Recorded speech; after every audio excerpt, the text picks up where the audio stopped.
이는 다윗의 마지막 말이라. 이새의 아들 다윗이 말하며 높이 세워진 자 야곱의 하나님께로부터 기름 부음 받은 자 이스라엘의 노래 잘하는 자가 말하노라. 저는 목회를 하면서 참 많은 사람들의 죽음을 경험할 수 있었습니다. 지켜볼 수 있었는데요. 많은 죽음 가운데 참 안타깝고 애석한 죽음이 있는가 하면 참 아름다운 죽음도 저는 많이 지켜봤습니다. 여러분, 죽음이 어찌 아름다울 수 있을까요? 아름답 수 있더라고요. 제가 여러 명의 많은 분들의 죽음을 정말 나이에 비해서 목회자이기 때문에 수많은 장례를 치르면서 정말 안타깝고 정말 가슴 아파서 이렇게 그 성도의 아픔이 전이가 되어서 며칠 동안 저도 힘들었던 그런 경험들이 상당히 많습니다. 그리고 참 따뜻한 장례, 참 가슴 훈훈한 장례도 저도 정말 많이 봤습니다. 제가 오늘 말씀을 시작하면서 아름다운 장례를 제가 목격했던, 제가 지켜봤던, 제가 집례했던 아름다운 장례를 하나 소개하면서 말씀을 시작할까 합니다. 고인은 엄격한 유교 과정에서 청량기와 장년기 그리고 결혼을 하고 한 번도 그 집을 떠나지 않고 그 집을 지키며 살았어요.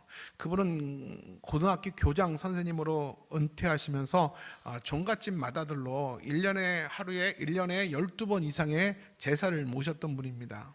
근데 그 자녀가 사남일녀였어요. 사남일녀였는데 그 고인이 되신 아버님께서 특별히 이뻐라 하는 며느리가 있었어요. 그 이뻐라 하는 며느리가 몇 번째 며느리일까요? 항상 맏아들을 좋아하잖아요. 그 맏며느리를 그렇게 이뻐하셨어요. 근데 이제 맏며느리가 어느 날 10월 가을에 어느 날 아버님에게 전화를 합니다. 아버님, 오늘 아범 빼고 저랑 데이트해요. 이렇게 제안을 하자 아버님이 너무 기뻤어요. 아버님 그 대신 멋지게 옷을 입고 오세요. 그래서 이제 아버님이 이제 광내시고 며느리랑 데이트하러 강남에 나가셨어요. 그래서 아버님이 좋아하는 회도 사다 드리고 이제 아버님이랑 단둘이 이제 영화도 봤어요. 그리고 이제 그 둘이 어디를 갔냐면 문제는 여기서부터 시작됩니다. 어디를 갔냐면 교회를 갔어요. 교회를 가서 어디에 참석하냐면 새생명 축제, 대각성 전도 집회에 그 아버님이 며느리한테 끌려서 여기까지 온 거예요. 근데 아버님이 그때 이런 말씀을 하셨어요. 자신은 한 번도 교회 문턱을 넘어가 본 적이 없다. 한 번도 교회를 가본 적이 없고 교회에 대해서 뭐 안티적이진 않았지만 교회에 관심 자체가 없었다. 근데 며느리가 나한테 해준 성의를 봐서 내가 안 간다고 그러면 분위기가 깨질 것 같아서 내가 며느리가 너무 잘해줬기 때문에 그 밥값 하느라 내가 따라가 줬다. 그래서 그 강남의 지하에 성전까지 내려오신 거예요. 그래서 그 성전에서 며느리 옆에 앉았는데 그날따라 강사로 오신 분이 누구냐면 지금은 작고하셨지만 고 이어령 교수님, 한국의 지성이라고 여기시는 이어령 교수님이 강사로 간증하러 오셨어요. 그 강의를 너무 진지하게 듣던 아버님이 그 짧은 시간이지만 하나님을 기적적으로 인격적으로 만나기 시작합니다. 그래서 정말 믿어지지 않을 정도로 그 짧은 시간에 자신이 평생 가지고 있었던 그 유교적 신념을 다 내려놓고 눈물로 그 기도를 따라하면서 주님을 영접하겠다고 그 자리에서 일어난 거예요. 근데 그 광경을 보는 며느리는 감동 그 자체였죠. 얼마나 울고 또 울었는지 모릅니다. 이게 꿈이 아닌가? 우리 아버님이 어떻게 이 자리에서 어떻게 일어나시고 주님을 저렇게 영접하셨을까? 근데 사실 이 며느리가 올 봄부터 제자훈련을 받기 시작했어요. 그래서 제자훈련하면서 그 믿음의 동역자들에게 이런 기도 제목을 나눴어요. 우리 아버님은 법 없이도 사는 참 훌륭한 인격자입니다. 근데 종갓집 맏아들로서 이 가족들도 형제들도 다 교회를 안 다니고 친척들도 아무도 교회를 안 다닙니다.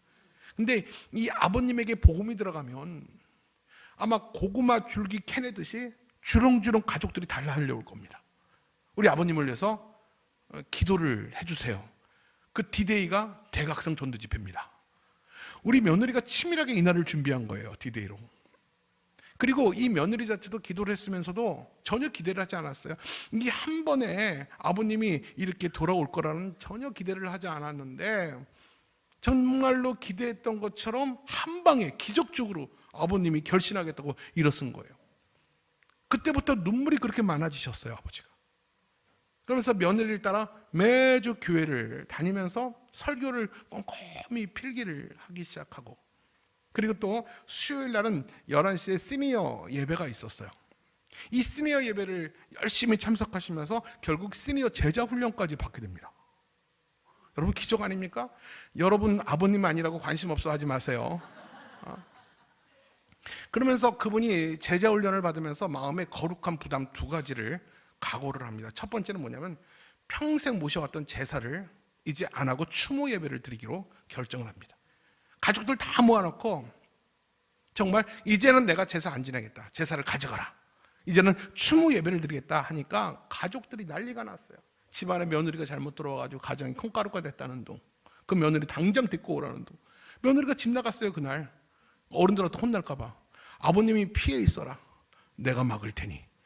그래서 아버님이 고집스럽게, 누가 이겼게요? 아버님이 졌으면 내가 얘기를 안 한다고 그랬죠. 아버님이 밀어붙였어요. 그래서 이 추모 예배가 생기고, 아버님이 열심히 제자 훈련을 받으면서 또 하나의 꿈이 뭐냐면 가족들 모두를 전도하기라는 거룩한 꿈을 가졌어요. 그래서 들어보세요. 아들 이름부터 맏아들 이름부터 아내 이름까지, 그리고 친척 친지들 이름 22명을 수첩에 빼곡하게 쓰고 이 가슴에 포켓 안에 집어넣고 전철을 탈 때마다 읽고 선포하고 기도를 시작했어요. 그래서 무려 3년의 시간이 흘렀습니다. 그러다 보니까 그의 착한 아들들, 이 효자들이 다 아버님이 믿는, 아버님이 가자고 하니까 다 적의가 없었으니까 다 예배를 다니고, 그분들도 마음밭이 착해서인지 신앙생활을 아주 잘했습니다. 그렇게 3년 동안은 정말 이 기도생활, 이 전도생활을 하다가 폐렴으로 4년째에 하나님의 부르심을 받고 하나님 나라에 가셨어요. 그 집례를 제가 했어요. 제가 교구 목사였기 때문에. 그분이 송파구 마천동에 살았어요. 잃어보지도 않아요, 그 집을. 그래서 예배를 드리고 이제 마지막 입관 예배를 드리는데, 삼성 의료원에서 예배를 드렸는데, 그 큰아들이 저한테 그래요. 목사님, 우리 아버님이 생전 가족들과 친지들에게 녹음해놓은 유언이 있습니다. 이걸 꼭 틀어달라고 유언을 남기셨는데 카세트 테이프더라고요. 그래서 몇 분 정도 돼요? 그러니까 한 30분 정도 됩니다. 그러면 예배 마치고 한번 들어봅시다. 그리고 예배를 마치고 그 테이프를 틀었어요. 근데 아버님이 생전에 품고 기도했던 20명의 이름을 한 명 한 명 다 호명합니다. 그리고 한 사람 한 사람에게 인사와 당부의 이야기를 다 하고 나서 그 이름 끝에 너 예수 믿어라, 너 예수 믿어야 천국 간다, 그런 얘기를 20명의 이름을 다 부르고 난 이후에 마지막 가족들에게 이런 인사합니다. 내가 잘못했다, 여보 나를 용서하시오, 내가 너희들을 너무 엄하게 키웠다, 내가 너희들을 너무 혼내고 내가 너희들한테 화 많이 낸 거 미안하다, 이런 얘기를 일일이 다 전하면서 하나님 나라에서 만나자, 엄마 외롭지 않게 하나님을 의지 삼아, 하나님을 신랑 삼아 예수 잘 믿게 하다가 하나님 나라에 내 곁에 꼭 보내줘라. 그러면서 자녀들에게 이런 말 합니다. 슬퍼하지 마라, 난 천국에 간다.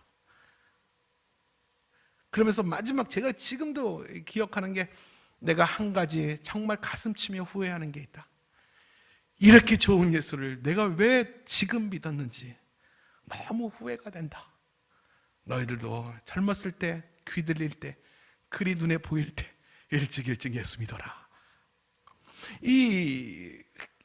이렇게 힘이 없는 목소리지만 당당하게 선포하셨던 그 아버님의 음성에 이 장례식장 안에 있는 모든 사람들이 통곡하며 울었어요. 그리고 그 아버님이 그 이름을 부를 때 그 당사자는 굉장히 떨려 했습니다. 울기도 하고 통곡하기도 하고 어떤 사람은 중간에 나가기도 했어요.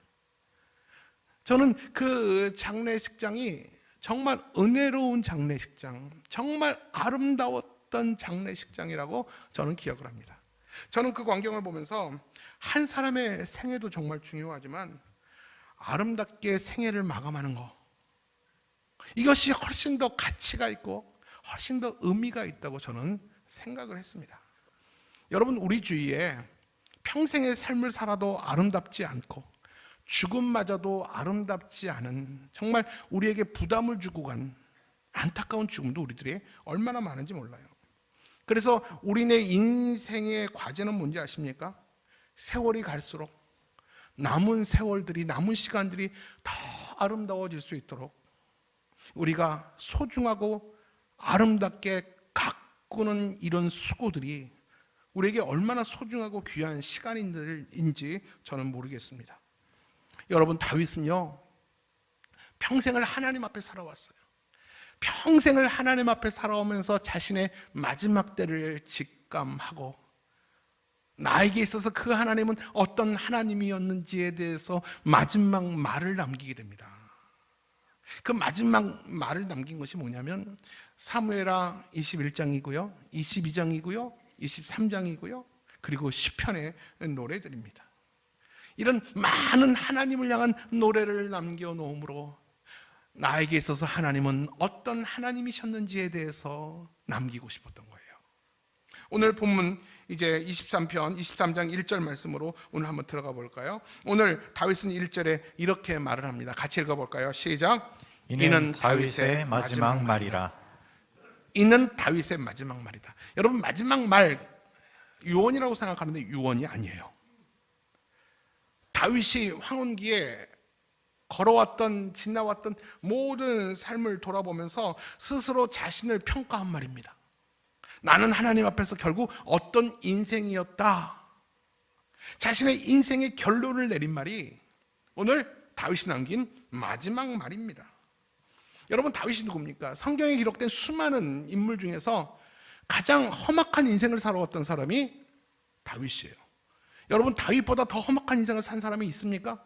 저는 없다고 봅니다. 정말 구비구비마다 사망의 물결 속에서 죽음의 목전 가운데 죽지 않은 것이 기적일 정도로 험악한 인생을 살아왔던 사람이 다윗이었어요. 그럼에도 불구하고 다윗은 하나님과 동행함으로 결국은 하나님 앞에 합한 사람이 됩니다. 그의 인생의 과정은 거칠었어요.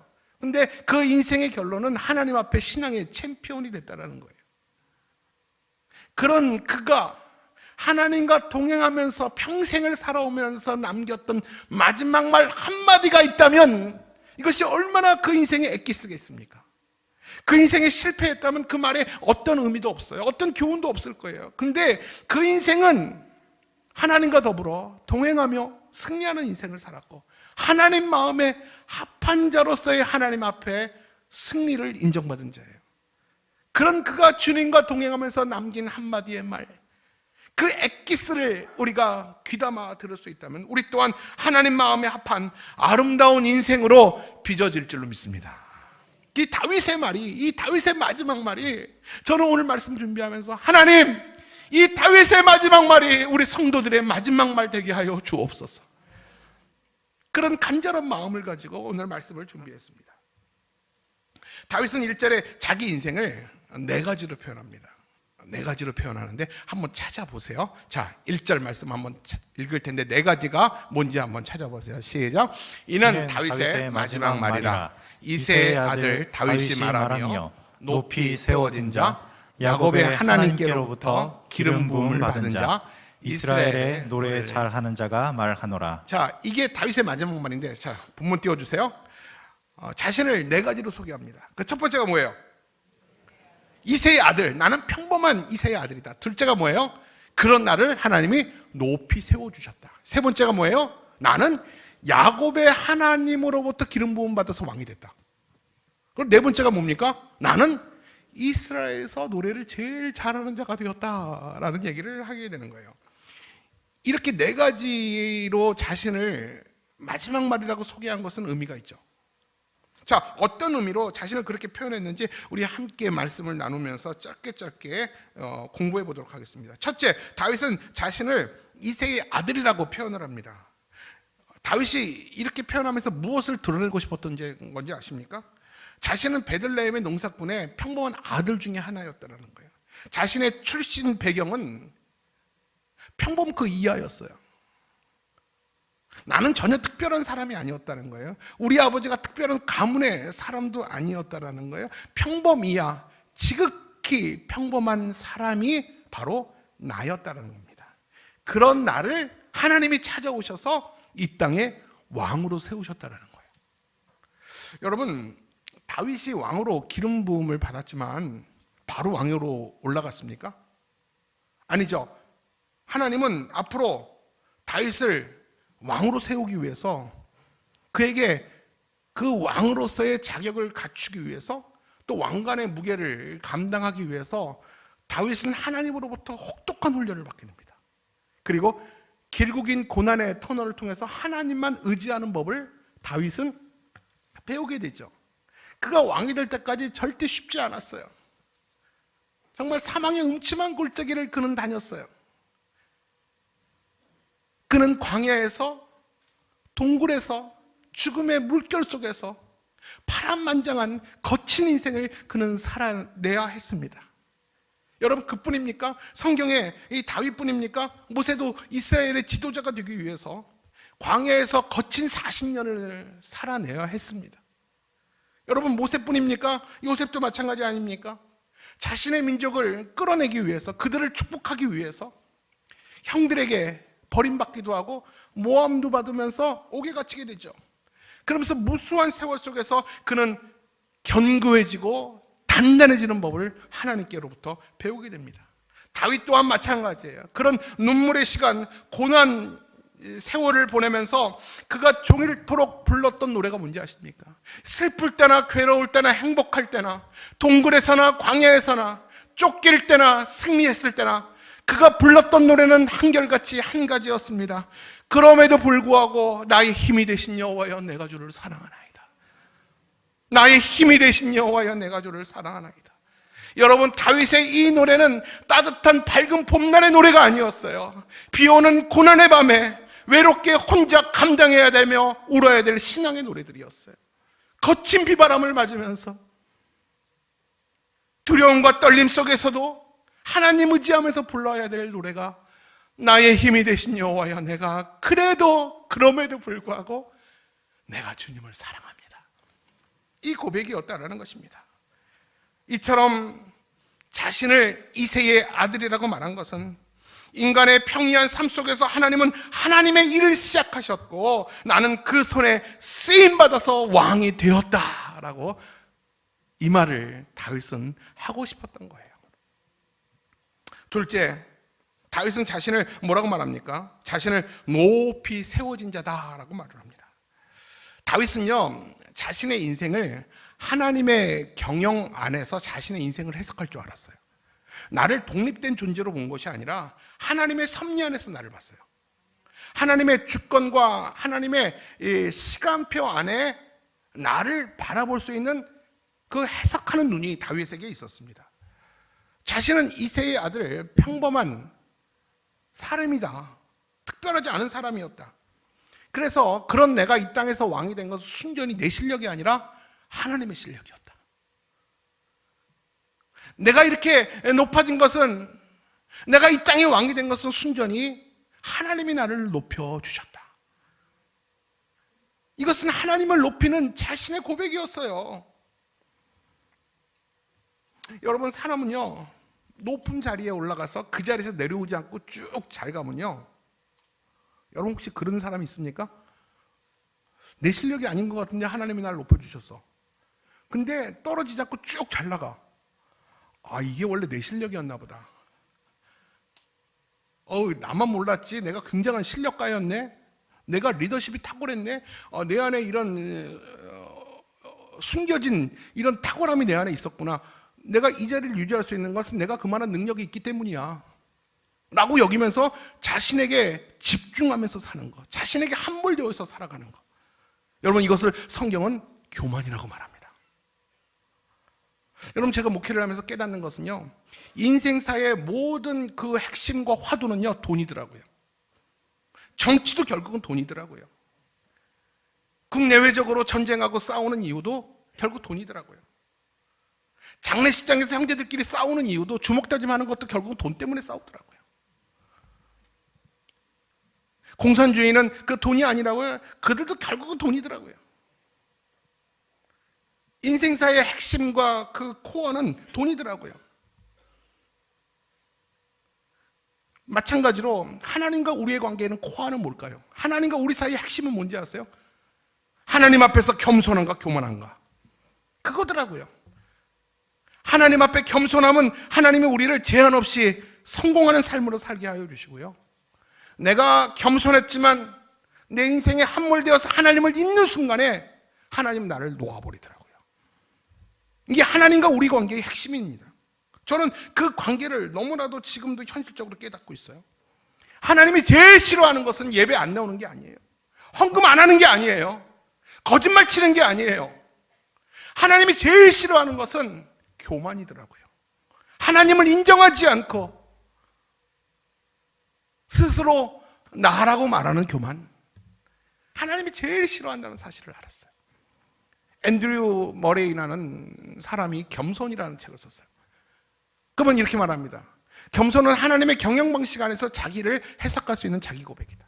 여러분, 신앙은 결국은 해석이거든요. 오늘 내 삶을 믿음으로 어떻게 해석하느냐에 따라서 내가 행복하기도 하고 감사를 말하기도 하고, 오늘의 삶을 내가 어떻게 해석하느냐, 믿음 없이 해석하느냐에 따라서 나는 굉장히 절망하는 사람이 되기도 해요. 결국 오늘 여러분의 삶을 어떻게 해석하기를 원하십니까? 자신의 강점과 약점은 모두 하나님의 손길 아래에 있다는 것을 겸손히 인정해야 됩니다. 내 약점만이 아니에요. 내 강점도 하나님의 경영의 손길 아래에 있어요. 여러분, 아멘 했지만 이것이 우리가 배운다고 깨달아지는 사실이 아니더라고요. 살아보니까 알아요. 아멘하고 저 또한 말은 그렇게 하지만 돌아서면 저도 어떻게 될지 몰라요. 저도 아주 위험한 사람이거든요. 이게 배운다고 깨달아진다고 내 삶에 적용되는 게 아니더라고요. 내 교만이 무참히 넘어졌을 때, 교만이 또 깨져서 내가 아파하고 난 이후에 주님 앞에 고백하는 게 뭔지 아십니까? 나는 정말 아무것도 아니구나. 하나님, 나는 어쩔 수 없는 당신의 피조물입니다. 내가 뭔가나 된 것 같았는데 내 교만이 깨져보고 내가 이렇게 비참해지다 보니까 나는 하나님 앞에서 10원짜리만도 못한 존재입니다. 이걸 비로소 깨닫게 되더라고요. 그 깨닫는 순간에 우리는 바로 하나님의 은혜를 구하게 되는 것입니다. 그래서 다윗은 마지막 말로 고백했던 것처럼 하나님이 아무것도 아닌 나를 높이 세워주셨습니다. 여러분, 이 고백이 왕이 드렸던 고백이에요. 아무것도 아닌 사람이 아니잖아요. 이스라엘의 대국을 이루었던, 지금도 이스라엘 사람들이 그 다윗의 별을 그리워하면서 그 존경했던 그 다윗이 마지막 남기는 말이, 사랑하는 신하들과 가족들 앞에서 하는 말이, 나는 아무것도 아니었습니다. 하나님이 나를 높여주셨습니다. 여러분, 이 고백이 누구나 할 수 있는 고백이라고 생각하십니까? 아무나 할 수 없는 고백입니다. 사랑하는 성도 여러분, 주님의 이름으로 권면합니다. 내 인생의 마지막 말이 아무것도 아닌 나를 하나님이 나를 높여주셨습니다. 진심으로 고백할 수 있는 믿음의 고백이 여러분의 고백 되기를 주님의 이름으로 축복합니다. 저는 이런 감격을 자주자주 합니다. 나는 하나님께 아무것도 드린 것 없고 하나님께 한 것 없는데 하나님은 예전 내 인생부터 지금까지 계속 저를 높여주셨다고 저는 믿어요. 교육전도사 시절부터, 아니 그 이제는 청소년의 시절부터 나를 교육전도사로, 또 좋은 교회로, 내가 제자훈련을 받을 수 있는 좋은 교회에서 내가 목회를 배울 수 있는 교회로 높여주셨고, 지금은 그 이전 교회보다 100배 좋은 이천신학교의 담임 목사로, 제가 말씀을 전하는 자로, 영혼을 섬기는 자로 하나님이 나를 세워주신 것에 대해서 저는 당연하다고 한 번도 생각해 본 적이 없어요. 하나님의 은혜입니다. 여러분, 내가 어떤 자인지 모르잖아요. 저는 제가 어떤 자인지 너무 잘 알거든요. 하나님의 은혜 없이는 아무것도 할 수 없는 자가 저였어요. 하나님께 아무것도 드린 것이 없는데 하나님이 내 인생을 찾아와 주셔서 이렇게 계속해서 저를 높여주셨어요. 저는 그 감격이 저 안에 여전히 있어요. 내가 이 감격이 평생 목회를 하면서 떠나지 않는다면 하나님이 제 목회를 지켜주실 거라고 저는 확신을 합니다. 여러분, 이 감격이 저만 있는 거예요? 여러분에게는 이런 감격 없습니까? 이 사실을 평생 기억하며 하나님 앞에 겸손하게 살면 여러분 결국 성공한 인생이 될 줄로 믿습니다. 근데 반대로 이 사실을 놓치고 살면 그때부터 자신의 욕망과 야망을 위해서 살게 돼요. 그렇게 되면 그 인생은 그때부터 꺾이는 거고 망하는 겁니다. 제가 분명히 말합니다. 하나님께서 겸손하여서 들어쓰셨는데 자신이 잘난 줄 알고 하나님을 인정하지 않으면 그때부터 인생 꺾이게 되어 있어요. 사울왕처럼 하나님과 백성 앞에 존귀한 자가 사울이었어요. 근데 그가 자신의 인생에 함몰되어 하나님을 잃어버렸을 때 하나님도 그를 버립니다. 그래서 이스라엘의 왕이 못되게 하셨습니다. 여러분, 하나님 앞에서 성공한 인생 되길 원하세요? 겸손해야 됩니다. 겸손할 때 하나님께서 여러분을 매사에 인정해 주시는 거예요. 여러분, 제가 목회를 하면서 저만이 가지고 있는 목회의 비법이 있어요. 이게 소위 영업비밀인데 이 구절이 있어요. 구절. 평생 잊지 않는, 내 자신을 지킬 수 있는 구절. 제가 오늘 여러분에게 그 영업비밀을 알려드릴게요. 제 성경 두 구절입니다. 야고보서 4장 10절.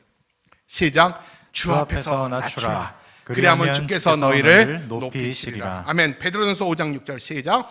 그러므로 하나님의 능하신 손 아래서 겸손하라. 때가 되면 너희를 높이시리라. 여러분, 묻겠습니다. 오늘날까지 나를 이곳으로 인도하신 분은 누구십니까? 예수 그리스도. 여러분, 또 대답해 보세요. 나를 지금까지 다스리시고 나를 앞으로도 계속 새롭게 하실 분은 누구십니까? 예수 그리스도. 내 인생의 설계도를 가지고 계신 그분의 손길 앞에서 내가 계속해서 겸손할 때 주님께서는 계속해서 제한 없이 우리를 높이 사용하실 줄로 믿습니다. 여러분, 꼭 기억하십시오. 여러분이 그토록 원하는 성공은 세상 가운데 있는 것이 아닙니다. 누구에게 있습니까? 우리를 경영하시는 하나님의 손 아래에 있어요. 그분 아래서 박박 기며 겸손할 때 하나님이 어떻게 나를 높이시는지 여러분 바라보시길 바랍니다. 그 은혜가 여러분에게 있기를 주님의 이름으로 축복합니다. 다윗은 인생의 마지막 때 나를 높이신 자는 내 하나님이라고 고백한 거예요. 그리고 세 번째, 다윗은 야곱의 하나님으로부터 기름 받았다고 이야기를 합니다. 다윗은 자신은 야곱의 하나님으로부터 기름 부음을 받아서 자신이 왕이 됐다고 소개합니다. 여러분, 왜 다윗은 많은 성경의 인물 중에서 왜 하필 야곱의 하나님께 기름 부음을 받았다고 얘기했을까요? 여러분, 이것이 굉장히 중요합니다. 이게 무슨 의미냐면 쉽게 설명해 볼게요. 여러분, 내가 하나님을 어떤 수식어로 붙이냐에 따라서 그 하나님이 내가 인정하는 하나님이에요. 사랑의 하나님, 그러면 평생도록 그분은 나에게 사랑의 하나님이셨어요. 무슨 말인지 아시죠? 이렇게 왜 다윗이 자신에게 기름 부으신 하나님을 왜 야곱의 하나님이라고 불렀을까? 그 의미를 우리가 알 때 은혜가 됩니다. 야곱의 하나님은 어떤 하나님이었을까요? 여러분, 야곱이 하나님 만나기 전에 그는 어떤 인간이었냐면 자신만을 위해 살아왔던 욕심쟁이였어요. 목적을 위해서 수단과 방법을 가리지 않았던 자가 야곱이었습니다. 하나님과 동행하지 않아도 하나님이 내게 축복하시는 축복권만 있으면, 장자권만 있으면 하나님 없어도 얼마든지 행복하게 살 수 있다고 믿었어요. 그래서 아버지와 형을 속여서 이 장자로서의 받는 축복 기도를 받았잖아요. 이 축복 기도를 받으면 행복할 줄 알았어요. 근데 하나도 행복하지 않았어요. 그때 야곱을 하나님이 추격하셔서 약복강 한밤에 하나님은 그의 인생 가운데 개입하시기 시작합니다. 약복강 한밤에 한가운데 하나님은 그 인생 가운데 개입하셔서 그의 이름을 바꿉니다. 그의 이름은 야곱이에요. 그 야곱의 뜻은 뭔지 아세요? 빼앗는다, 강도라는 뜻이었어요. 내 이름이 무엇이냐? 내 이름은 야곱입니다. 그래, 너는 평생 지금까지 강도처럼 살았다. 내가 다시 너에게 새로운 이름을 준다. 이스라엘, 하나님이 너를 다스린다. 그 이름을 바꿔주셨어요. 결국 야곱이 이스라엘이 될 때까지 하나님은 부단히 그 인생 가운데 뛰어들어오셔서 그 인생을 간섭하시고 개입하신 겁니다.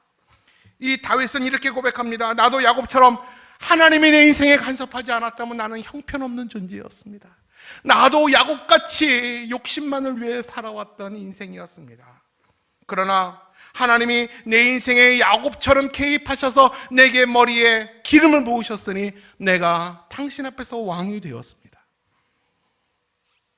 그래서 바로 야곱의 하나님이 개입하지 않으면 형편없었던 나 찾아와 주셔서 나를 진짜 왕으로 세워주신 그 하나님 앞에 내가 기름 부음을 받았다는 것입니다. 그렇습니다. 하나님은 자기 백성을 부르시고 방치하시는 분이 아니라 하나님이 우리를 택하셨으면 책임지시는 분이 우리 하나님이에요. 우리 이사야서 41장 우리 9절 말씀을 읽겠습니다. 시작. 내가 땅끝에서부터 너를 붙들며 땅 모퉁이에서부터 너를 부르고 내게 이르기를 너는 나의 종이라 내가 너를 택하고 싫어하여 버리지 아니하였다 하였노라. 아멘. 내가 너를 택하고 부른 이상 네 맘대로 인생을 살도록 내가 허락하지 않겠다라는 거예요. 내가 너 인생 가운데 내가 개입하여서 내가 처음 너를 불렀던 그 의도대로 그 그림대로 내가 너를 쓸고 빚고 깎고 채워서 만들어 놓겠다라는 하나님의 개입은 결국 우리를 사랑하시는 하나님의 고집스러움이에요. 여러분, 하나님은 자기 사람들을 향하여 고집스러움이 있어요. 방치하지 않으십니다. 내 인생에 개입하여 주셔서 하나님의 사람으로 오늘도 우리를 아름답게 빚어 가실 줄로 믿습니다. 그래서 이 다윗이 말한 거예요. 형편없는 야곱 같은 인생 가운데 개입하셔서 그를 이스라엘로 만들었던 것처럼 저도 형편없는 사람이었지만 주님께서 야곱처럼 내 인생에 개입하셔서 나를 이스라엘로 바꾸신 그 하나님이 내게 기름을 부어 주셨습니다 라고 고백을 한 것입니다. 마지막으로 자신을 일컬어 뭐라고 말하냐 하면 나는 이스라엘에서 노래를 제일 잘하는 사람입니다 라고 말합니다. 여러분, 대한민국에서 누가 노래를 제일 잘해요? 임영웅이죠. 임영웅. 저는 임영웅한테 굉장히 많은 은혜를 받았어요. 바램, 늙어가는 것이 아니 익어가는 거라는 말에 가슴이 무너지고 그래 난 지금도 오늘도 익어가는 거야. 코로나 때문에 힘들었던 사람들이 얼마나 임영웅에게 은혜를 받습니까? 제가 제자훈련, 사역훈련 시간에 이런 얘기를 했어요. 여러분, 제가 운전을 하면서 매일 CCM만 들을 것 같죠? 저는 가끔 그런 노래도 들어요. 그러니까 어떤 성도가 주여 그러더라고요. 제가 잘못 말한 건가요? 무슨 얘기하다가 노래를 제일 잘하는 사람이 임영웅. 여러분, 여기서 내가 노래를 제일 잘했다는 말이 내가 가수라는 말이 아니에요. 이 말은 뭐냐면 나는 입만 열면 하나님을 노래하는 사람입니다. 이 고백 속에는요 하나님에 대한 자랑스러움이 묻어 있는 거예요. 나는 입만 열면 하나님을 자랑하는 데 있어서 나는 이스라엘이 최고입니다.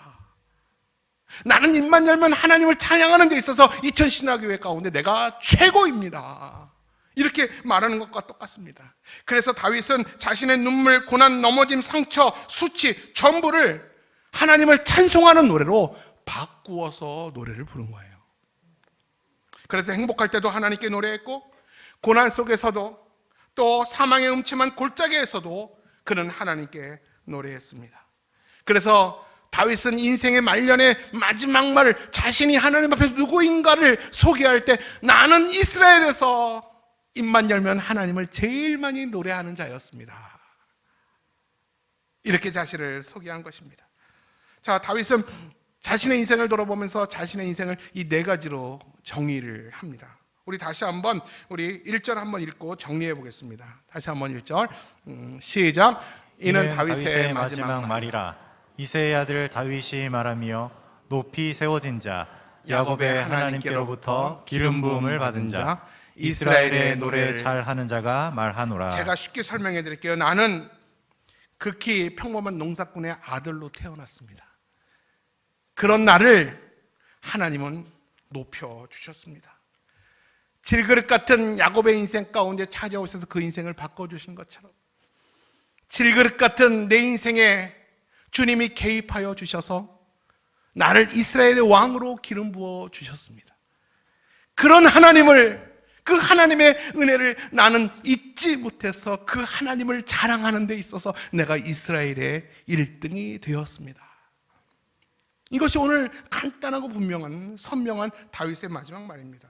말씀을 정리하겠습니다. 여러분, 저는 가끔 저희 아버님이 묻혀 계신 묘지에 가끔 갑니다. 자주는 못 가요, 멀어서. 근데 가끔 갑니다. 저희 아버지는 1.4.5태 때 북에서 내려오신 실향민이세요.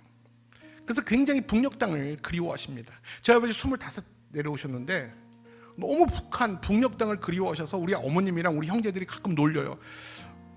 아버지 혹시 거기 가족들 있으세요?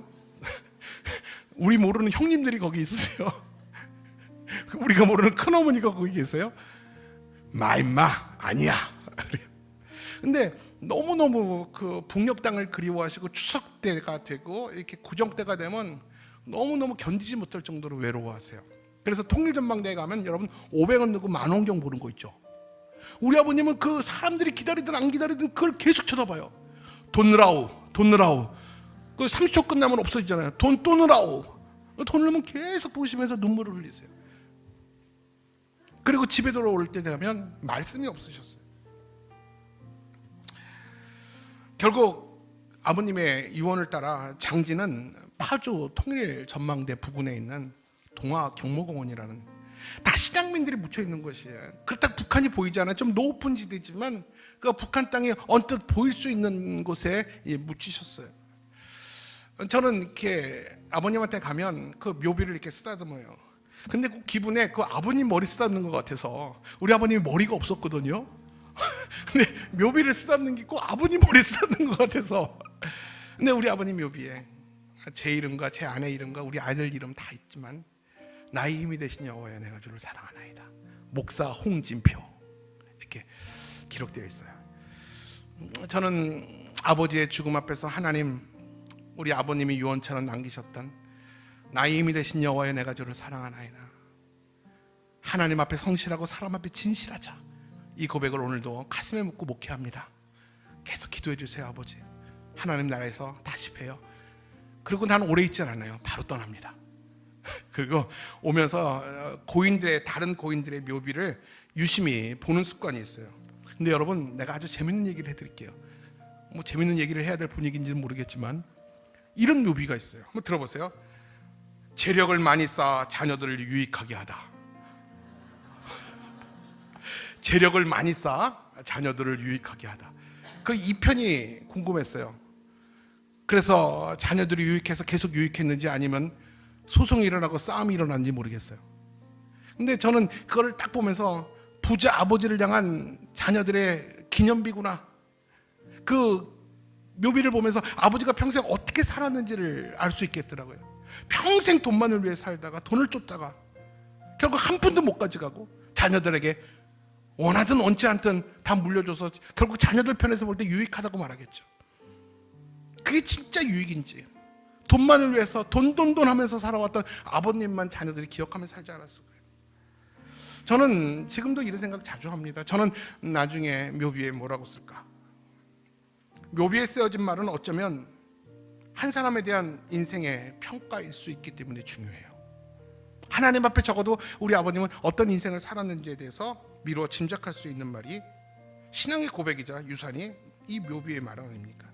사랑하는 여러분, 부디 바라옵기는 우리의 마지막 말이 우리가 슬플 때나 행복할 때 불렀던 그 하나님의 노래가 우리 인생의 마지막 말 되기를 주님의 이름으로 축복합니다.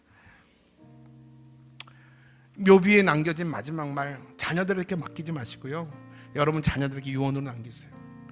내가 죽거든 묘비에 이런 말을 써달라. 우리 자녀들은, 자녀손들은 우리 아버지, 할아버지의 묘비에 쓰여진 이 마지막 말을 보면서 하나님 앞에 어떻게 살았는지를 알 수 있을 것입니다. 그리고 자녀들은 그 마지막 말에 가슴에 용기를 묻고 평생을 살아갈 수도 있을 것 같아요. 사랑하는 여러분 묘비의 인생의 마지막 말에 주님을 노래했던 그 노래, 나의 힘이 되신 여호와여 내가 주를 사랑합니다. 그 묘비의 이 마지막 글이 여러분의 글이 되기를 바랍니다. 우리 오늘 시편 18편에 나의 힘이 되신 여호와여 내가 주를 사랑하나이다, 이 시를 찬양으로 옮긴 게 있어요. 우리 같이 이 찬양하면서 말씀을 마칠게 합니다. 나의 마지막 말이 과연 어떤 말이 될지 여러분 오늘부터 고민을 시작해 보시기 바랍니다. 유언이 아니에요. 우리 인생을 살면서 마지막에 내 인생을 스스로 하나님 앞에서 평가할 때 나는 누구였는가?